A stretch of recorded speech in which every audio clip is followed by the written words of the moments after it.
Do you want to learn how to make a treacherous swampy base for your Warhammer miniatures, just like Mr. Nerd did for his Carnosaur? Well, in today's tutorial, I'm going to be teaching you just how to do this. If this sounds something you'll be into, then just keep on watching. Before we begin, let's look at Mr. Nerd's Carnosaur base. It is perfectly landscaped for a ferocious battle between the Seraphon and the Skaven, covered in mud, blood, and swampy waters. It is certainly a treacherous landscape, but the reality is, you can achieve the same look through just a few easy steps that will take you little to no time at all. This is how you do it. So to begin, we are going to prime the base. I use Grey Seer spray paint for this, but you can use whatever primer or spray paint you prefer. Next step was to apply the technical paint Stirland Mud. This would be the main base of our swamp. So as a result of this, we're going to use a fair bit. But you can substitute this for AK interactive terrains in muddy ground. I've heard this is really good and it's pretty inexpensive to use and you get it in a larger pot.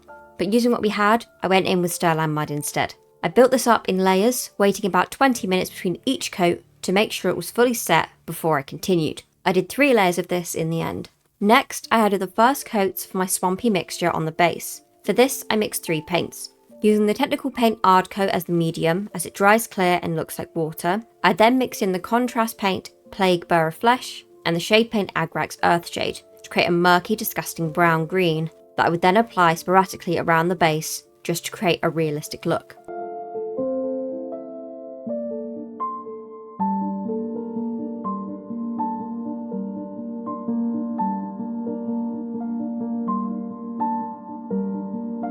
Now, I didn't want to apply the technical paint to the rim of the base, so instead I went in with the coloured Dryad bark, wrapping the base in a couple of layers until I was happy with the colour payoff.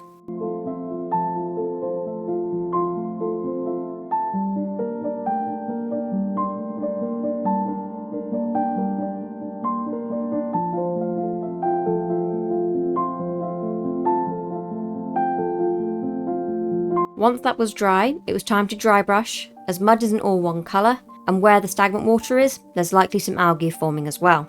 So to begin, I went in with the shade Baneblade Brown, and sweeping off most of the excess, I applied the smallest amount to the base, creating a bit of subtle dimension. Next, I went in with the layer colour Knight-Questor Flesh, which is a pinkish brown shade. I then stippled this across the base as well, to add some warmth back into the base. Now it was time to add the algae. To do this, I brushed the colour Waagh flesh over certain sections, focusing it mostly around where I already applied the swamp mixture from before.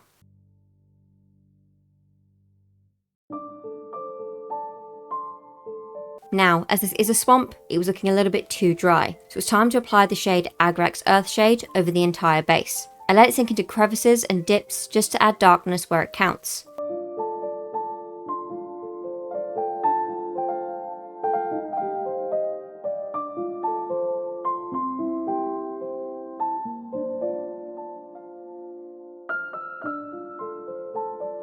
Unfortunately, I did lose some of the brightness of the green that I applied beforehand, but it wasn't a worry, as all I had to do was reapply the colour afterwards. I also reapplied the same swamp mix to wet spots to make them look a little bit more prominent again.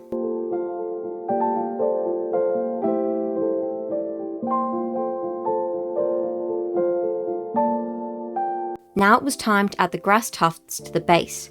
For this, I used the brand Gamer's Grass in the colour Autumn Wild Tufts in the length 5mm. Using a pair of tweezers, I then picked various sized pieces and placed them around the base until I achieved the desired look.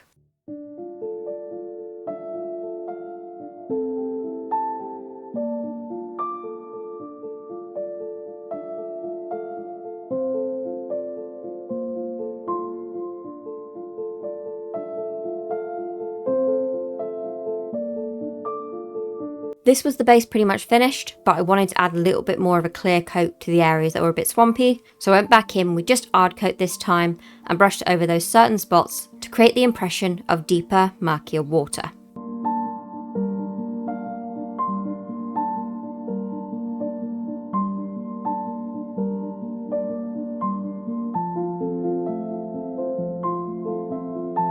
And that is it. That is it for today's video. If you wanted to make this look a little bit more battle-torn, you could always add skulls and fake blood, just to make the scene more ominous, but that is up to you. Out of all the bases I've made so far, this is probably my favourite, and excluding the drying time, there's probably around 5 minutes of actual working time, so it took little to no time at all. In coming weeks, I'm sure you'll see Mr. Nerd's Carnosaur and the base put together, but here's a little snapshot of what the base looks like now, just for a little sneak peek of what you're getting yourselves into.